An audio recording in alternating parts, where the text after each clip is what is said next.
শায়ক কি ফেলুদা নাকি ব্যোমকেশ? বেড়াতে গেলেও সেখানে কোনো না কোনো খুন হয়ে যায়। বেড়া যেখানেই যায় কিছু না কিছু একটা ঘটে এবং কন্টেন্ট তৈরি হয়ে যায়। আমাদের সাথে কেন এরকম হয় না? গত দুদিন ধরে সোশ্যাল মিডিয়ায় যা যা দেখলাম তার উপরে ভিত্তি করেই এই ভিডিও আমি বানাচ্ছি।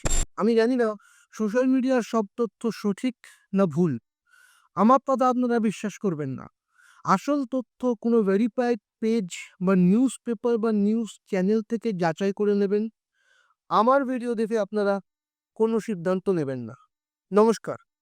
সাম্প্রতিক সময়ে কলকাতার পার্ক স্ট্রিটের অলিপাব রেস্তোরাঁ এবং ব্লগার সায়ক চক্রবর্তীকে কেন্দ্র করে যে ঘটনাটি ঘটল তা নিয়ে আমরা সবাই কম বেশি জানি। কিন্তু এই ঘটনাটি শুধু মাটন আর বিফের অদল বদলের গল্প নয়। এর গভীরে আমাদের সামাজিক অসহিষ্ণুতা এবং মানবিকতার প্রশ্ন লুকিয়ে আছে। আজ কোনো পক্ষ না নিয়ে একজন সচেতন মানুষ হিসেবে এই ঘটনার একটি নিরপেক্ষ বিশ্লেষণ করার চেষ্টা করব। শায়ক আলিপাবে মাটন অর্ডার করেছিলেন, কিন্তু ভুলবশত তাকে বিফ পরিবেশন করা হয়। তারা খাওয়ার সময় সেটা বুঝতে পারেননি। শেষে ওয়েটার নিজেই এসে বলে যে শায়কদের ভুল করে বিফ সার্ভ করা হয়েছিল এবং পরিবর্তে আবার একটি মাটন পরিবেশন করা হয়।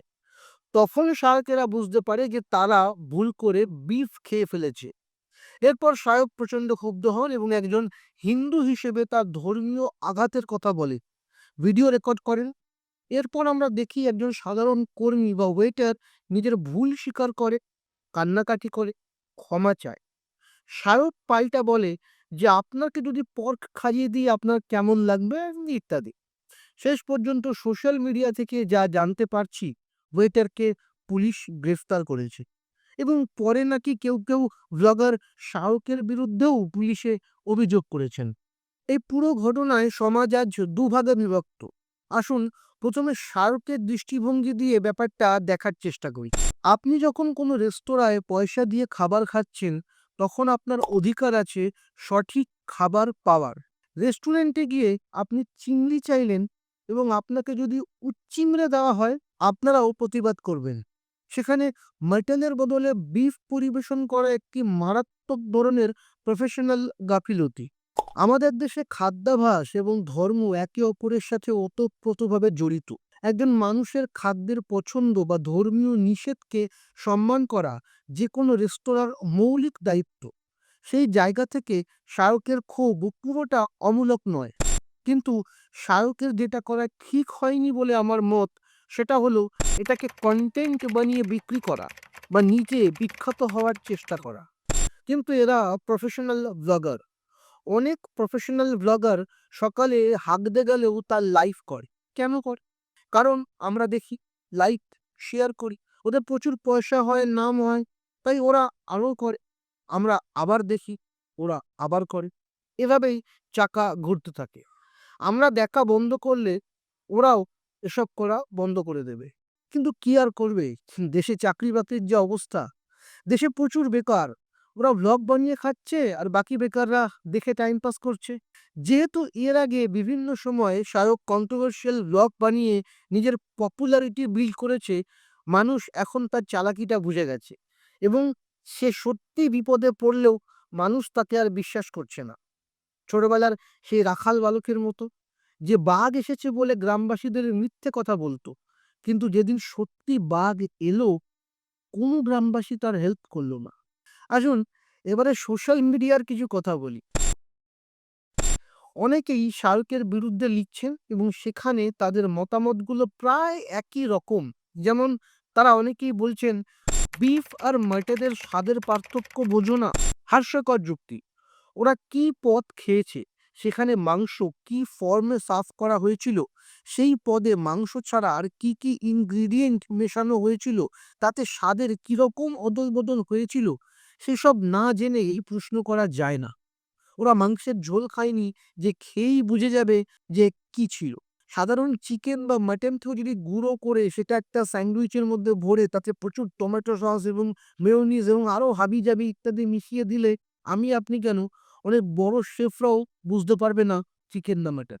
দুই, অনেকে বলছেন যে আলিপাবে বিফ পাওয়া যায় জানো না, অলিপাবের নাম শোনোনি।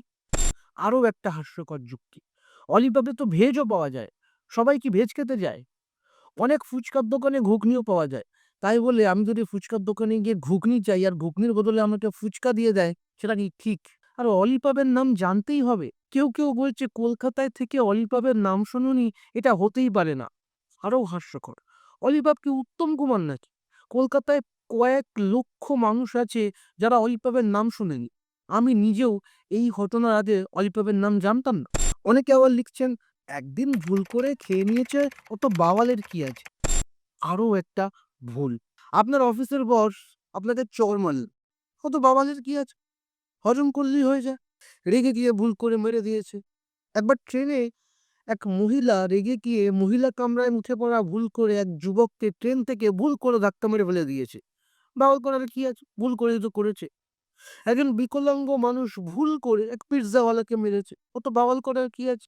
চিকেন বিরিয়ানি বলে কলকাতার বিভিন্ন দোকানগুলো মাসের পর মাস ধরে আপনাদেরকে কুত্তা বিরিয়ানি খাইয়েছে। বাওয়াল করার কি আছে? ও না, সেখানে তো বাওয়াল করতে হয়। এটা ব্লগার শায়ক না হয়ে অন্য কোনো বিশ্বাসযোগ্য মানুষ হলে কিন্তু বড় ইস্যু হতেই পারত। শায়ককে এখন সেরকমভাবে কেউ বিশ্বাস করে না, তাই তার সাথে ঘটে যাওয়া এই ঘটনাটি কেউ পাত্তা দিচ্ছে না। একবার ঠান্ডা মাথায় এটাও ভেবে দেখতে অনুরোধ করব, যদি ঘটনাটা উল্টো হতো তাহলে কি হতে পারত? আলিবাব শান্ত থাকতো না আগুন জ্বলতো? শায়ক রাজনীতির জন্য এসব করেছে বলে আমার মনে হয় না। পুরোটাই কন্টেন্টের জন্য, ভিউজের জন্য, পয়সার জন্য। আমাদের মনের অন্ধকার এবং হিংসাকে ও ক্যাশ করতে চেয়েছিল, কিন্তু আমাদের বোধ এবং বুদ্ধির কাছে এবারে সে হেরে গেছে। এক্ষেত্রে আমাদের বুদ্ধি এবং মানবিকতা জিতে গেছে। কিন্তু কোনো নেতা বা মন্ত্রী মঞ্চে উঠে বা টিভিতে যখন আমাদের এরকম উস্কানি দেয়, তখন আমাদের এই বোধ বিবেক বুদ্ধি কোথায় যায়? কেন আমরা অন্যের উস্কানিতে অন্য ধর্মের সাধারণ নিরপরাধ মানুষদের উপর অত্যাচার করি? ভেবে দেখেছেন কখন? আমার মনে হয় না ওই ওয়েটার কোনো অন্যায় করেছে। আমার অভিজ্ঞতা বলছে তিনি অনিচ্ছাকৃত ভুল করেছেন। ভিডিওতে আমরা দেখেছি সেই কর্মীটি হাত জোর করে ক্ষমা চাইছেন এবং কাঁদছেন। তিনি হয়তো কেবল একজন আজ্ঞাবহ কর্মচারী ছিলেন। একজন মানুষের অনিচ্ছাকৃত ভুলের জন্য তাকে ক্যামেরাবন্দি করে জনসমক্ষে অপদস্থ করা বা তার কর্মজীবন বিপন্ন করাটাও কিন্তু অন্যায়। একটা অন্যায় বা ভুলের প্রতিবাদে আরও একটা অন্যায় করা যায় না। কেউ আমার মাকে মারলে আমিও কি তার মাকে মারব? এটা হয় না। সেই মা তো কোনো দোষ করেনি, সেটা বুঝতে হয়। বর্তমানে আমরা যেকোনো বিবাদ মেটানোর চেয়ে সেটা ভিডিও করে ভাইরাল করতে বেশি আগ্রহ হয়ে পড়ছি। পুলিশের কাছে যাওয়ার থেকে ভিডিও রেকর্ড করে সোশ্যাল মিডিয়ায় সেটা দিয়ে দিচ্ছি। কেন? পুলিশের ওপর সাধারণ মানুষ কি আর ভরসা করতে পারছি না? পুলিশের দ্বারস্থ হওয়া শায়কের আইনি অধিকার, কিন্তু একজন কান্নারত মানুষের ভিডিও পাবলিক করে তাকে জনরোষের মুখে ঠেলে দেওয়াটা, সেটাও কিন্তু অন্যায়। এরপর সেই মানুষটার সাথে কিছু অঘটন ঘটে গেলে এর দায়িত্ব কে নেবে? সব ঘটনা থেকেই আমাদের শিক্ষা নেওয়া উচিত এবং আগামী দিনে যাতে সেই ভুল আবার রিপিট না হয় সেটা নিশ্চিত করা উচিত।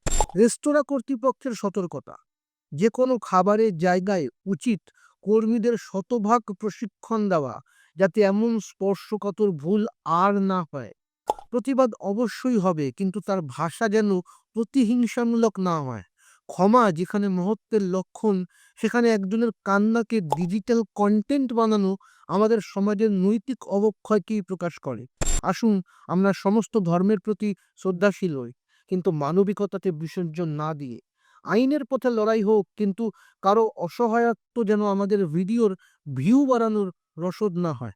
আপনি এই বিষয়ে কি ভাবছেন সেটা অবশ্যই কমেন্ট করে আমাদের জানান, এবং এরকম ধরনের আরও ভিডিও পেতে হলে সাবস্ক্রাইব করুন এই চ্যানেল।